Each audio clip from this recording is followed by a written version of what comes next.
Ok, abençoados, nós estamos aqui então, graça e paz, com mais um Papo de Mano, esse podcast aí que veio para ficar, ok? A gente veio para ficar mesmo e é uma satisfação tremenda estar aqui com vocês na nossa segunda gravação, nosso segundo programa, né? Estamos aí iniciando essa caminhada junto com vocês e hoje eu tenho a tremenda satisfação de trazer aqui alguém muito especial para nós, alguém que já faz parte da nossa caminhada, né? Já é uma parceira aí na obra de Deus, no ministério, né? Alguém muito querido por nós e que você vai conhecer e com certeza você vai também considerá-la uma bênção na sua vida. Eu estou aqui com a Júlia e a doutora Júlia. Ela, além de ter a formação na área da psicologia, também tem uma pós em psicologia clínica de abordagem existencial.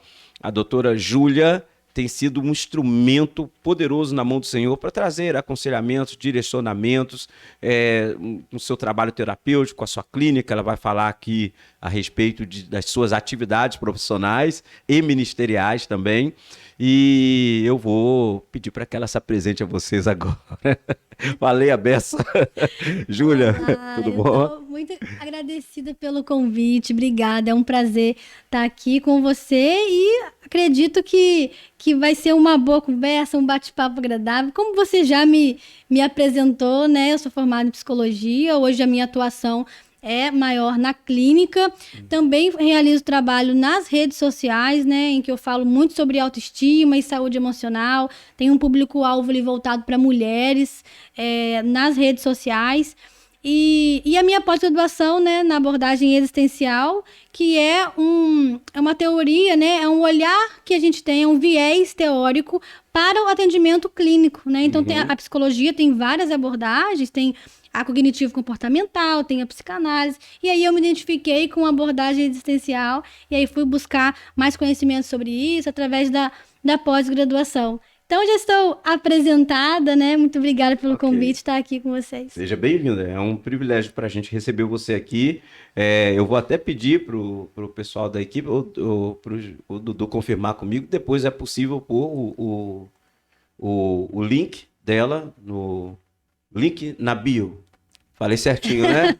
A gente tá aprendendo essa linguagem. É isso aí. Põe o link na aí. bio depois, o pessoal acessar o canal aqui da Júlia. Gente, a Júlia tá aqui para tratar de alguns temas assim muito bacanas com a gente, temas pertinentes, temas contemporâneos, temas atuais, né? E falando em atualidade, eu já vou lançar aqui a primeira, né? E eu quero falar a respeito daquele massacre que aconteceu o mês passado no Texas, no início do mês passado, se eu não me engano. E foi algo assim muito assustador. Um americano chamado Salvador Ramos, ele entrou numa escola primária e ele efetuou vários disparos e ele executou a tiros 19 crianças. É até pesado a gente falar sobre isso, né? Executou a tiros 19 crianças. Informações mais detalhadas, elas afirmam que parece que foi uma sala inteira de criancinhas entre 7 e 10 anos de idade. E graças a Deus ele foi contido, né, por um policial que teve que executá-lo, estava passando próximo. Mas que coisa assustadora. Isso no Texas, nos Estados Unidos, há um mês atrás. E o que me assusta, essa informação a gente teve como fonte a BBC News.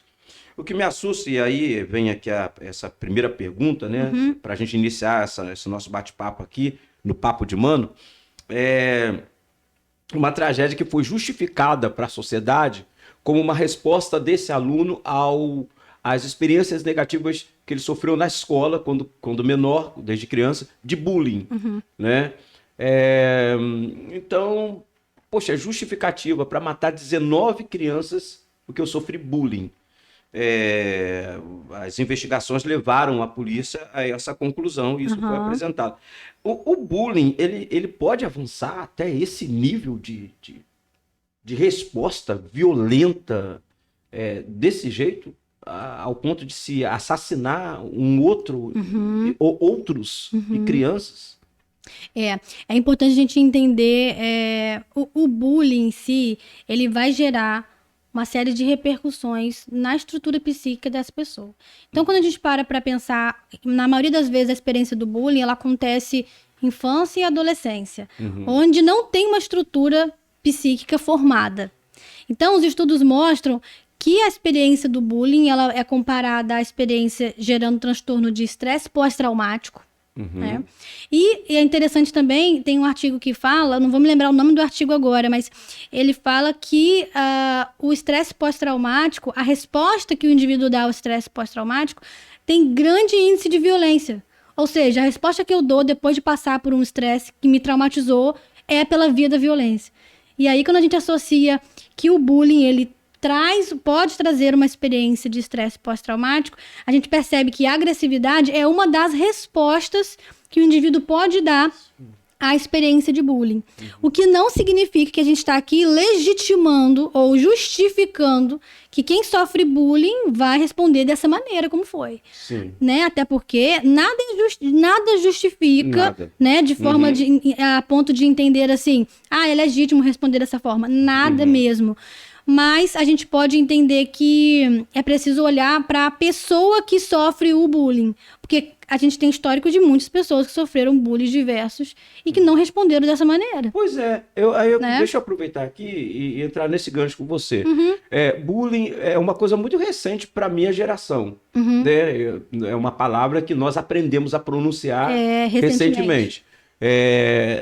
Na escola sempre teve a zoação, né? Era aquele colega que era zoado, né? Por quê? Porque era pescoçudo, porque tinha perninha muito fininha, porque tinha um ombro muito largo, a menina que era comprida era alta demais e que era cheia de sarnas. Então, isso sempre existiu. Parece que as gerações anteriores, elas não respondiam ao bullying com tanta sensibilidade, né? Ou essas provocações que posteriormente foram denominadas bullying. Isso demonstra Isso pode ser traduzido como um enfraquecimento emocional dessa nova geração? Olha, a gente vê que existe uma vulnerabilidade psíquica nessas gerações, né? Primeiro porque a gente precisa entender o psiquismo de quem sofreu bullying, que alterações que aquela experiência trouxe, quais eram as predisposições genéticas para transtornos psiquiátricos também nessa condição. Então, é um fator, assim, multifatorial olhar para esse evento. Então, a gente vê, as gerações atuais, elas podem se sentir mais, elas podem ser mais frágeis psiquicamente, dependendo das experiências que elas são expostas, né? E a gente, como a gente é um ser em construção, bom, eu não poderia afirmar aqui quem seria a Júlia se passasse por uma experiência de bullying. Se eu seria como sou hoje, não sei, né? Não tenho essa resposta. Então, a gente percebe que é preciso considerar o contexto, a experiência que ela viveu, como que aquela pessoa interpretou aquela experiência, os recursos psicológicos que ela tem para lidar. Então, nessa geração atual, que a gente percebe uma fragilidade emocional, a gente vê uma geração com poucos recursos psíquicos para oferecer na hora de resolver e solucionar um problema. Então, além disso, a gente vê também um aumento de transtornos psiquiátricos hoje. Sim. Eu tenho uns dados aqui de que é do Centro de Segurança Interna da Escola de Pós-Graduação Naval de Monterey, lá na Califórnia. E eles contabilizaram 2.054 casos de agressão em escolas nos Estados Unidos com tiro, de massacres, né, de atentados com tiro, desde 1970. Então, desde 1970 para cá, eles vêm contabilizando total de mais de 2.000 casos de alunos que entram na escola armados para matar os colegas. E esses casos, eles se intensificam mais de alguns anos para cá, que parece que, de fato, eles revelam que está havendo uma alteração de comportamento. Isso é uma alteração de comportamento, tem a ver com questões psíquicas, ou seria uma questão cultural norte-americana, impulsionada pela questão da arma, do uso mais liberado do armamento? O que você pensa? É interessante essa pergunta. a primeira coisa que, pelo menos no viés da psicologia, ela vai precisar perceber é o fenômeno como um todo, né? Mas que parte primeiro, né, de um psiquismo humano que fez aquela coisa, sabe? Que promoveu o evento, a situação. Então, a situação, ela nasce no psiquismo de alguém, né? Em algum momento ali, mas ela tem influência das questões sociais que aquela cultura vivencia.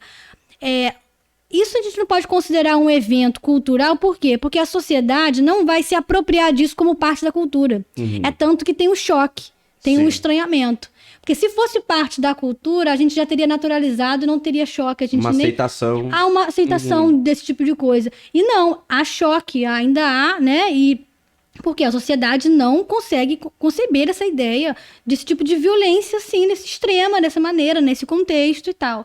Então, isso conflita muito com o conjunto de valores e crenças morais que a sociedade constituiu. Porém, dentro dessa sociedade macro, existem micro-sociedades, grupos. Então, lá, por exemplo, que tem a cultura mais familiarizada com o armamento, por exemplo, faz com que eles cogitem e dê o acesso de usar a arma como veículo. Podia ser arma ou podia ser uma outra forma de trazer violência, mas isso pode ser que facilite, né? Há estudos que vão dizer que sim, há estudos que vão dizer que não necessariamente, mas de alguma forma, dentro de um pequeno grupo, né, de um grupo que tem uma ideologia, uma crença e um valor específico, eles podem defender que qualquer coisa vale para defender a ideologia deles, qualquer coisa, né? Sim.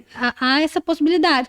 Mas dentro da questão de escola, em que um indivíduo faz isso tudo, a gente considera muito o ponto de vista psíquico, né? Sim. Quem é esse indivíduo por trás desse comportamento? Então, se trocando em miúdos, assim, falando de uma forma mais leiga, se existe uma patologia, independente da questão armamentista ou não, o indivíduo levaria um pedaço de pau e faria uma tragédia semelhante de qualquer forma, por conta da patologia. Ele daria conta de fazer um ato de violência com o recurso que ele tivesse em mãos. Sim. A gente está falando aqui de enfraquecimento psíquico de uma geração. Nós tivemos agora recentemente o advento do Covid, né, que foi um vendaval no mundo inteiro. Com certeza. E que não só adoeceu e matou muitas pessoas e ceifou muitas vidas, fisicamente falando, mas emocionalmente falando, parece que também reverberou e deixou sequelas. Só que a gente tem, Júlia, até referências bíblicas de que as lutas, as dificuldades, os tempos difíceis, eles tendem a nos aprimorar, a nos deixar mais fortes, mais capacitados para lidar com isso. A Bíblia chega até a comparar o trabalho que o Urives faz para purificar o ouro, né? Expondo ele a alta temperatura, né? E dali ele tira um ouro mais puro, né? Mais refinado, ou seja, mais precioso. Então, biblicamente falando, as lutas, o resultado delas, né? Para nós sempre traz essa resposta de um aprimoramento nosso como indivíduos, como pessoas. Eu vou ficar mais maduro, eu vou ser mais experiente, eu vou ser mais capaz de saber lidar. Mas parece que esse fogo, essa luta, essa fase difícil que o Covid trouxe, enfraqueceu o mundo emocionalmente. Olha, espera-se que o indivíduo saia mais fortalecido de uma crise, mas eu preciso te dizer, isso não acontece para todos. Sim. Não acontece para todos. Primeiro que eu não sei qual era o estado, sabe, de fragilidade ou de força, de condição psicológica que esse indivíduo estava antes da experiência Covid, né? Entendo. Então, assim, a gente vive num cenário, antes da pandemia do Covid, a gente já vivia uma pandemia da ansiedade generalizada. E que fragiliza a mente. Hoje a gente, né, falando mais de forma simples, a ansiedade é como se fosse a mãe dos transtornos. Muitos transtornos vêm por ela, né? A ansiedade, claro, que é excessiva. Então, a gente percebe uma geração aqui, nesse tempo, todo mundo impactado pela Covid, com a ausência de controle, cenários de insegurança, exposição a experiências de luto, aquilo que eu não controlo, aquilo que eu não espero, sensação de ameaça, porque a ansiedade, originalmente, ela é isso. Sim. É quando eu me sinto ameaçado por algo. E aí, mais primitivamente, o nosso corpo, a nossa mente fala assim, é luta e fuga que eu vou provocar em você. Você vai olhar aquela realidade, vai perceber como algo ameaçador e eu vou gerar em você 2 comportamentos, de luta e fuga. Você vai analisar, essa situação é pra lutar contra, é de enfrentamento ou é de fuga? Então, Covid foi isso. Você vai lutar, você vai fugir. Todo mundo foi fugir dentro de casa. Sim. Foi obrigado. Ninguém te convidou a participar da pandemia, né? Nós somos obrigados. Então, fragilizou muita gente que já podia estar. Então, eu considero hoje que a pandemia foi um acelerador Desse processo que já desse estava em processo andamento. de adoecimento. Sim. Você acredita que existem outros fatores que têm cooperado com isso na sociedade atual, que vem se desenvolvendo no decorrer dos anos? Aí deixa eu te apresentar uma sugestão para que você tenha como referência para isso. Você acredita que a falta de amor das pessoas tem adoecido o mundo? Eu acredito que a falta de amor tem adoecido o mundo. Tem sim. Aí o que a gente poderia pensar, o que está por trás da falta de amor? Sim. Né? E aí são inúmeras respostas que podem responder a isso. Desde a maldade, porque até a ciência vai dizer isso, não vai defender a ideia de que tudo é transtorno. Não é. Existe uma maldade no homem, né? Existe uma maldade, tem homem que é perverso. Isso é opcional em algumas pessoas? A psicologia acredita também que existe o bem e o mal nas pessoas. Existem pessoas ruins e pessoas boas? Existem pessoas ruins e pessoas boas, mas até aquelas que são boas pode haver maldade nelas. Entendo. Entende? A questão é o conjunto de crenças e valores, porque a gente também é formado pelo meio, tem influência desse meio, né? Que faz eu ter condição de obedecer uma regra, um valor. Tem a parte de neuro, né, que é a parte toda cognitiva, que, por exemplo, de controle inibitório. O que me faz hoje obedecer às regras da sociedade não é só porque me ensinaram isso de berço, da educação, não é só isso. É porque eu tenho um córtex pré-frontal em pleno funcionamento que me dá condição de obedecer às regras. Uau, peraí. Vamos falar melhor sobre isso aqui. Então, algumas pessoas são dotadas, seria isso? Geneticamente ou biologicamente? Todas as pessoas. Espera-se que todos em bom funcionamento tenham um córtex pré-frontal para serem, como é que eu posso dizer? Para cumprirem o que a sociedade estabelece. Então todos são dotados dessa capacidade, desse córtex. O indivíduo saudável. Okay. Porque é função do córtex pré-frontal fazer isso. Pode haver, então, uma disfunção. Isso aí. E não é só intrauterina, de má formação. Vou dar um exemplo que um professor, numa aula da faculdade, na época a aula era de era isso aí, de neuroanatomia, se eu não me engano, em que ele contou um caso de uma pessoa. O perfil de personalidade dele era um cara estável, um perfil muito fácil de lidar com pessoas e tal, não tinha episódios explosivos, um cara muito, sim, tranquilo de lidar. E a personalidade dele muito pacífica. Até que ele sofre um acidente, não sei se era acidente de trabalho, não me lembro agora, mas ele sofre uma lesão na cabeça, um pedaço de ferro, algo perfura ali, atinge o córtex pré-frontal, essa região, e ele sobrevive a esse acidente. Porém, depois de algum tempo do acidente, a personalidade dele foi alterada.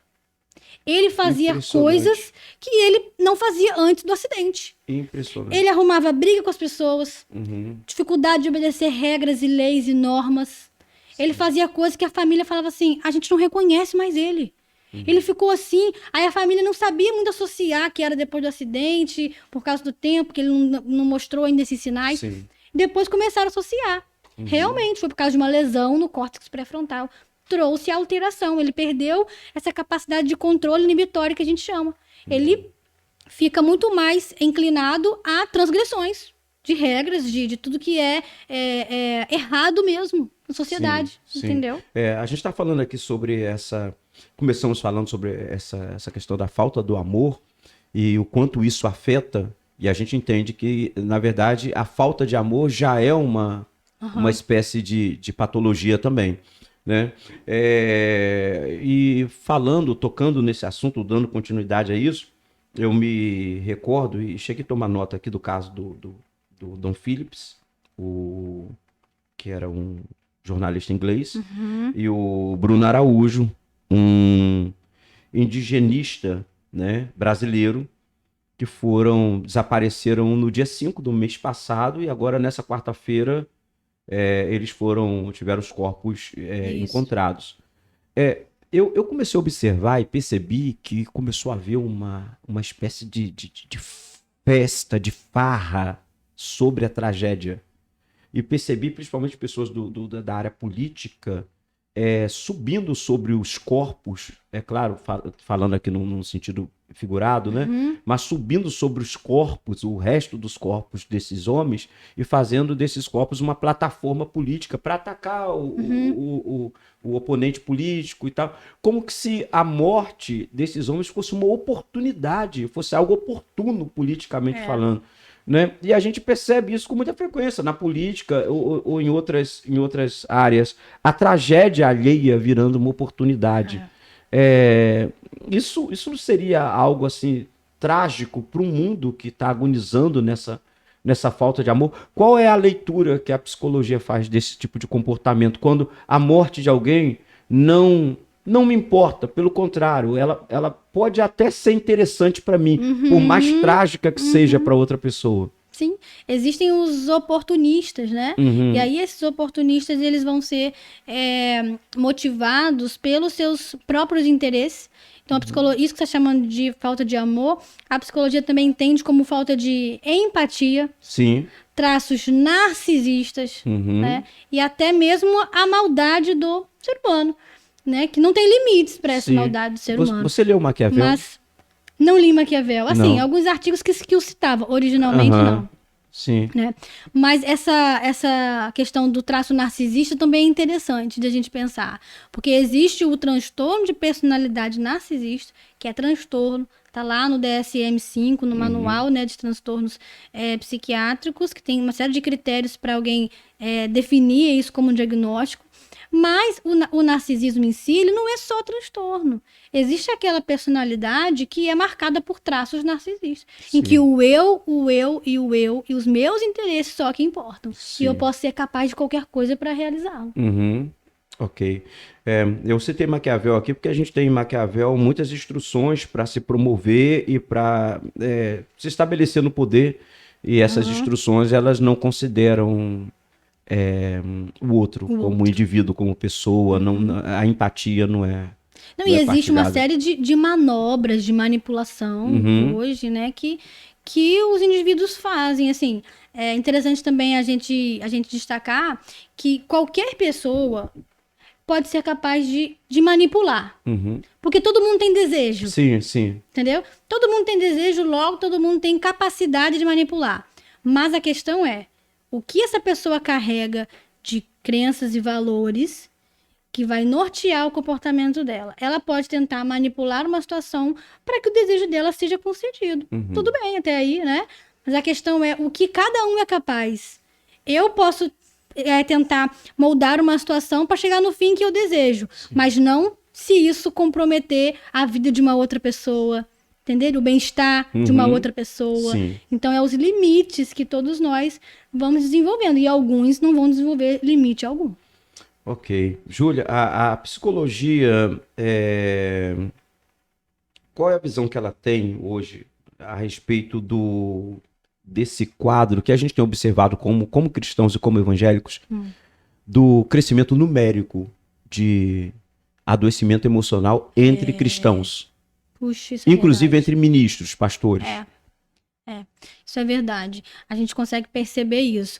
Olha, uma visão, assim, bem particular da minha perspectiva, né? Do que eu percebo no consultório, do que eu percebo quando eu leio algo sobre o assunto. Eu acredito que tenha uma relação com o que a saúde mental representou para esse nicho, para esse público. Então, é como se fosse assim, descredibilizaram o adoecimento mental, do ponto de vista científico. Entendeu? Entendi. Como ciência. E aí, até a ideia de Deus como soberano interferiu. De que forma? Peraí, Deus é soberano, então eu tenho que buscar todas as coisas nele, não me falta nada, só tenho ele. Mas a questão mental também é uma, assim como o médico que você vai tratar do coração, Uhum. né? Então, Deus é soberano, eu que não sou. E eu preciso dos recursos que ele me dá. E a saúde mental, a psicologia lá, a terapia, o medicamento do psiquiatra, são recursos que eu posso entender que Deus está me oferecendo. Mas esse público em especial, eu percebo que demorou e ainda está em desconstrução para se abrir para essa possibilidade de tratamento. Então parece que a religiosidade, o Isso. dogmatismo acabou impedindo que esse público especial se cuidasse. Se cuidasse. A gente vê na prática, aqui eu vou citar aqui um exemplo bem prático, né? Uhum. Independente da fé do indivíduo, do nível de fé, de crença dele, se ele percebe que um filho caiu e quebrou o braço, imediatamente joga no carro, vira a chave, acelera e Ninguém questiona isso. não questiona, é inquestionável. Parte para o pronto-socorro. Chegou no pronto-socorro, o médico disse assim: eu vou aplicar tal medicamento para minimizar a dor. Isso. Ok, doutor, por favor, faça Isso. logo. Agora, se o filho apresenta uma certa disfunção emocional, se a esposa apresenta uma disfunção emocional, não aceito isso, eu sou crente. Isso aí. Isso aí. Mas leva num especialista, leva num profissional da área. Não, eu sou crente. Não posso ceder isso. Como se não pudesse. Não, mas tem alguns medicamentos que ajudam a estabilizar isso. Não, remédio é o Eu já Senhor. ouvi isso no consultório. Sim. De falar, eu tô aqui porque se eu não vier pra cá, minha esposa vai se separar de mim. Sim. Mas eu tenho Deus, tem que me bastar. Sim. Olha só essa crença. Uhum. E não significa que Deus não te bate, sabe? Que você não sinta isso, mas a questão é, sabe aquela historinha do Deus mandou o barco, Deus mandou o helicóptero para salvar a pessoa Sim. que estava morrendo afogada.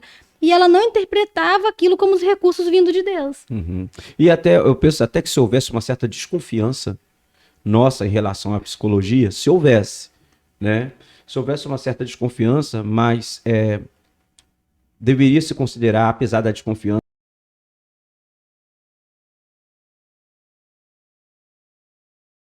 para ser um instrumento na mão desse Deus que é soberano, que se mantém soberano. Eu estou me lembrando aqui que uma vez o Senhor disse por meio de um anjo para José e Maria para irem para o Egito. O Egito que traz uma proposta que gera desconfiança, né? Vai para o Egito para se proteger o menino de uma ameaça, né? Nossa, é verdade. Então eles foram para uma direção que Deus deu, porque independente do que o Egito representava, o Deus deles era soberano o suficiente para usar até o Egito para proteger o menino Jesus durante aquele período, né? Então, de fato... Isso que você falou é bem interessante, porque também aponta para a ignorância. Ignorância, é isso aí. Para a ignorância, né? E muitos acham que uma terapia vai ameaçar a minha fé. Sim. Quando, na verdade, se você não tiver o compromisso de zelar pela sua fé, qualquer coisa pode fazer com que ela se abale. Sim. Né? Uma das coisas que eu até ouvi quando eu fiz faculdade, quando eu estava fazendo a faculdade de psicologia, assim, a ponto de entrar, falaram assim: Júlia, cuidado, para você não se desviar quando você entrar na faculdade. E eu falava assim: gente, eu vou me desviar, por quê, né? Eu me desviaria e tal. E assim, quando eu estava estudando lá, de fato existem algumas perspectivas teóricas que se a gente se permitir ser levado, você vai de contra aquilo que você acredita, de alguma forma. Mas aí, o que eu, Júlia, na minha experiência particular, não como psicóloga, entendi? Que ali o meu maior compromisso era preservar pela minha fé. Sim. Então, se eu tivesse que... até na hora da prova lá, eu me lembro que isso acontecia. Tinha coisas que eu escrevia que, na minha experiência espiritual particular, eu entendi como uma heresia. Sim. Eu faço o quê? Eu boto o nome do autor? Ele que tá dizendo, não sou eu? Né? Então, assim, a questão é a gente entender que hoje, até se você quiser preservar a sua fé, você precisa cuidar da sua saúde mental. Sim. Porque o seu adoecimento vai impactar a sua relação com Deus. Posso contar um segredinho aqui para você, só para você. Pode não contar. Espalha, não. Não. Até na teologia há muitas teorias e estudos muitos autores, muitos professores que podem trazer uma inclinação, inclusive, para o ateísmo. Olha só. Uhum. Você já teve a oportunidade de estudar a personalidade humana do Jesus Cristo homem? Da perspectiva psicológica? Olha, eu nunca me debrucei em um estudo intencional nessa direção, né? Mas até por ter uma experiência particular, Sim. e quando eu paro para perceber a pessoa de Jesus, e até mesmo o que a psicologia diz disso, né? Ele deixa algumas lições que a própria psicologia, ela se debruçou muito para estudar sobre. Que é, por exemplo, a ideia da empatia. A psicologia estuda e fala muito sobre isso. Sim. E Jesus, ele falou e viveu essa empatia na prática. Então, essa sensibilidade de entender o outro, sabe? De se colocar ali No mesmo. lugar do outro. E falar assim, deixa eu entender o que você quer, né? Aquela passagem, quando ele pergunta para o cego o que ele quer, ele não pressupõe que o cego queria ver.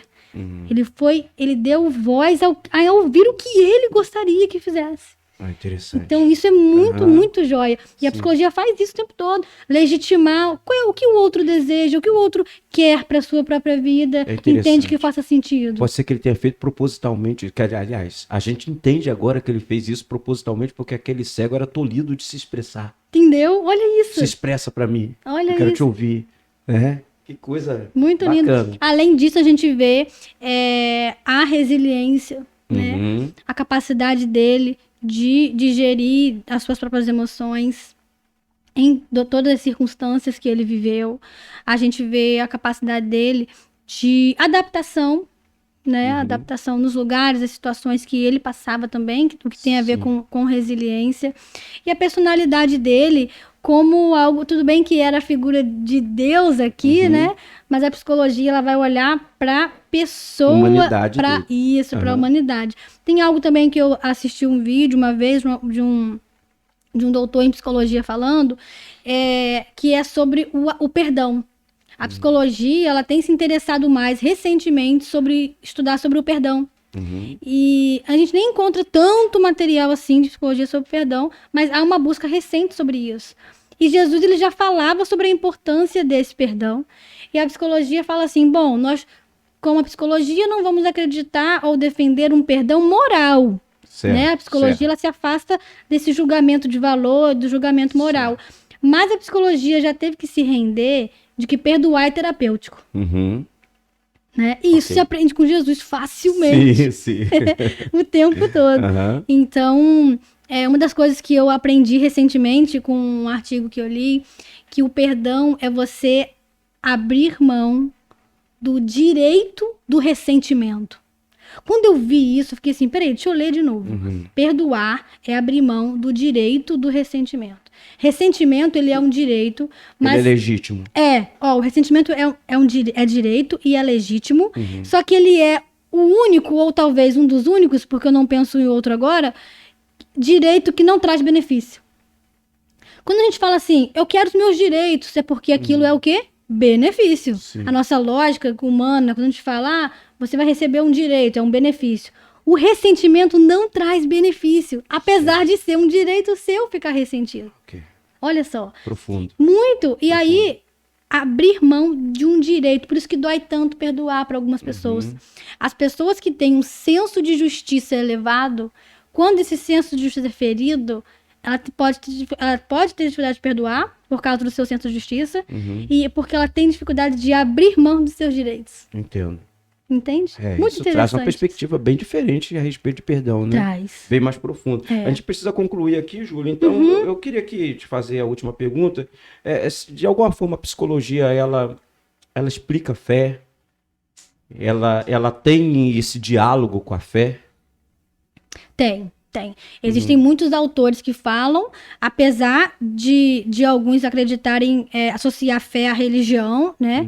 Apesar de ser coisas que não necessariamente, assim, estão vinculadas, fé e religião, né?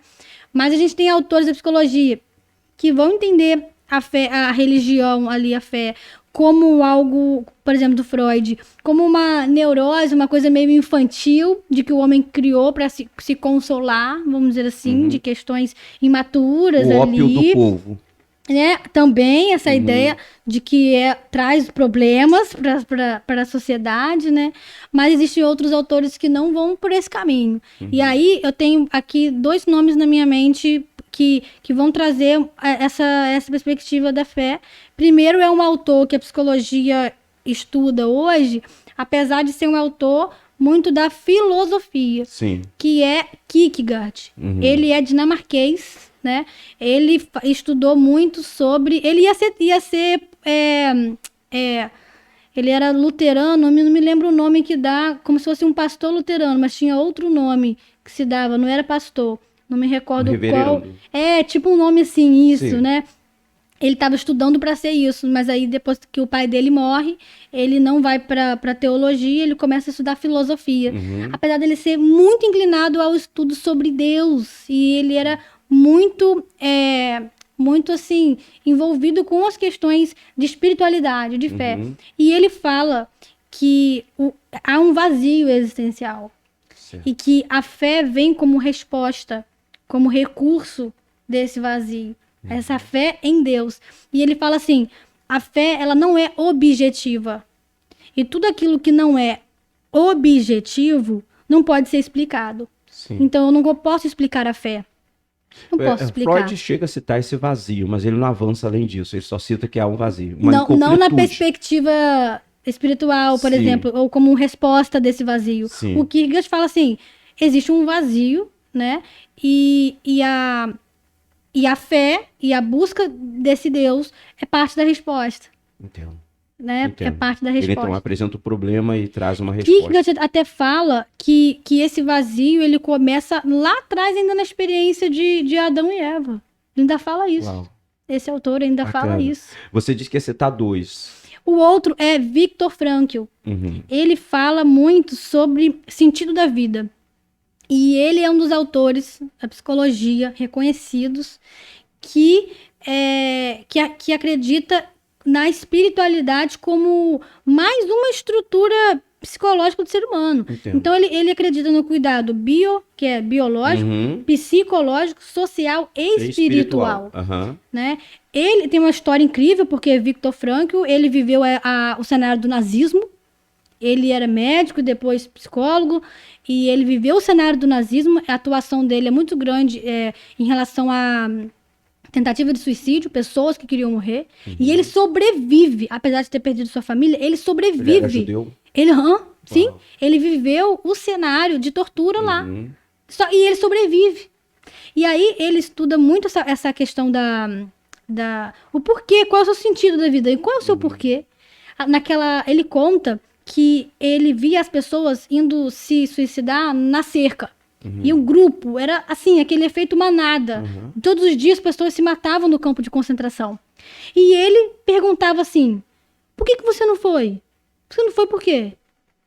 Todo mundo tá indo, e por que você não foi? Aí a pessoa respondia assim, não, eu tenho minha mãe lá fora, eu tenho um filho que eu deixei com uma vizinha, que eu tenho esperança de que eu vou encontrar ele ainda e tal. Ele foi entendendo o que ligava as pessoas à vida. E chega um momento que ele fala que a espiritualidade, essa coisa do transcender, é parte da resposta do sentido da vida de muitas pessoas. E é ali que entra a fé, como resposta desse sentido da vida, né? Então a gente vê que a psicologia, ela tem sim o diálogo com a perspectiva da fé, com certeza. Eu queria só fazer um comentário sobre o seu comentário, porque sempre que a gente fala sobre qual é o conceito da ciência a respeito disso, qual é o conceito de uma área específica da ciência, da psicologia, ou da sociologia, ou da filosofia, isso é muito genérico, né? Porque, na verdade, dentro daquela ciência existem vários autores que vão seguir tendências hoje, completamente diferentes e respeitáveis, né? Exato. Não há um consenso do que é fé para a psicologia. Sim. Não há uma resposta unificada. Né? Ok. Então... Gente, que papo bacana. Pena que a gente está aqui limitado ao tempo. Eu queria muito, muito, muito continuar aqui essa conversa bacana com a doutora Júlia. Júlia, a gente vai ter que encerrar, né? Mas foi uma satisfação te receber aqui e poder transmitir esse conteúdo tão rico e precioso, essas informações que eu sei que vão agregar muito para muitas pessoas. Eu queria te dar um tempinho para uma consideração final, para falar algo para alguém que, quem sabe, agora está precisando de uma palavra de alguém que tem as ferramentas que Deus te deu para poder direcionar e abençoar. Eu quero agradecer, né, ao convite, me sinto realmente privilegiada de estar aqui no espaço como esse, também falando com vocês. As minhas considerações, né, é que você não negligencie o seu cuidado emocional, ainda que você invista na sua vida espiritual, nas suas particularidades, no seu diálogo com Deus, na sua experiência com Deus, mas que você considere que o seu cuidado emocional também é para preservar a sua fé. Então, quando a gente está adoecido emocionalmente, todas as nossas relações são impactadas, inclusive a nossa relação com Deus. Então, até quem precisa, até quem deseja preservar a fé, também cuida do emocional, né? Então, que você invista em você, no seu autoconhecimento, no seu autocuidado. Então, isso é desfrutar de uma vida abundante, inclusive na saúde emocional. Deus tem uma vida abundante para todos nós. Deus abençoe vocês em nome de Jesus. A gente vai colocar aqui, né, na descrição desse vídeo os contatos da Júlia, onde você vai encontrá-la nas redes sociais, no canal dela no YouTube, e que o Senhor possa trazer saúde e paz e graça para todos nós em nome de Jesus. Gente, Papo de Mano fica por aqui. Seguimos na semana que vem, mais um vídeo bacana para vocês. Deus abençoe, um forte abraço, até lá.